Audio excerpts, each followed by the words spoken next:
ఇచ్చారు చంద్రబాబు నాయుడు గారు. వాళ్ళ వ్యవస్థ ప్రభుత్వాలకు కానీ ప్రతిపక్ష పార్టీలకు కానీ కనీసం వాళ్ళకు కూడా ప్రత్యేక ప్యాకేజ్ ఇవ్వడం జరిగింది.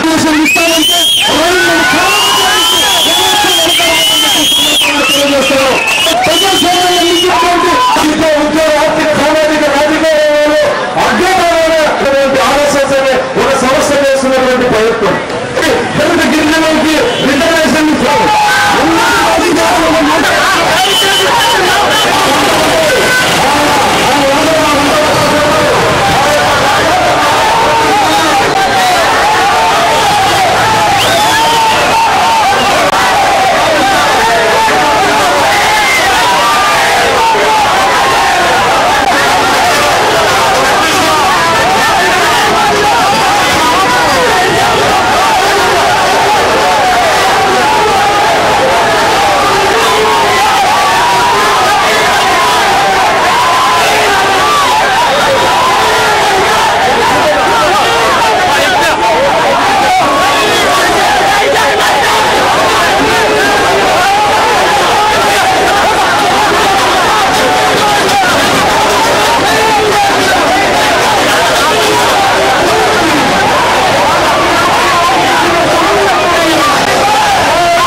వర్గీకరణ అంశంపై అసెంబ్లీలో ఈరోజు చర్చించాలని చెప్పేసి డిమాండ్ చేస్తూ 13 జిల్లాల్లో ఏపీ ఎంఆర్పీఎస్ ఆధ్వర్యంలో కలెక్టరేట్ ముట్టడి కార్యక్రమాన్ని నిర్వహిస్తున్నాం. ఎస్సీ వర్గీకరణకు చట్టబద్ధత కల్పించి పెద్ద మాదిగనవుతానని చెప్పి ఎన్నికల ముందు హామీ ఇచ్చినటువంటి చంద్రబాబు నాయుడు గారు అధికారంలోకి వచ్చిన తర్వాత మాదిగల్ని మోసం చేసిన పెదమోసగాడిగా ఈరోజు చరిత్రలో నిలబడిపోతా ఉన్నాడు. ఎస్సీ వర్గీకరణ చట్టబద్ధత కల్పించేంత వరకు ఏపీ ఎంఆర్పీఎస్ ఆధ్వర్యంలో ఆందోళన కార్యక్రమాలు అలాగే కొనసాగుతాయి. అసెంబ్లీలో ఈ రోజు ఈ అంశం పట్ల చర్చించేంత వరకు అన్ని జిల్లాల కలెక్టరేట్ల ముందు నుంచి విరమించే ప్రసక్తి లేదు.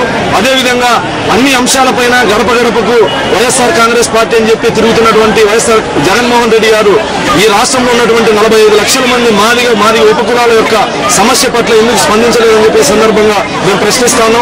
రాష్ట్ర ముఖ్యమంత్రి ఎస్సీ వర్గీకరణకు అసెంబ్లీలో ఏకగ్రీవ తీర్మానం చేసి ముఖ్యమంత్రి గారి నాయకత్వంలో ఢిల్లీకి అఖిలపక్షాన్ని తీసుకెళ్లేంత వరకు ఏపీ ఎంఆర్పీఎస్ ఆధ్వర్యంలో ఆందోళన కార్యక్రమాలు ఇలాగే కొనసాగుతాయి. మాదిగలు విద్య, ఉద్యోగ, ఆర్థిక, సామాజిక, రాజకీయ రంగాల్లో అభివృద్ధి చెందాలంటే ఖచ్చితంగా ఎస్సీ వర్గీకరణకు చట్టబద్ధత కల్పించాల్సిందే. ఎస్సీ వర్గీకరణ పట్ల చంద్రబాబు నాయుడు గారు మౌనం వీడకపోతే కాంగ్రెస్ పట్టిన గతే వచ్చే ఎన్నికల్లో కూడా తెలుగుదేశం పార్టీకి పడుతుందని చెప్పే సందర్భంగా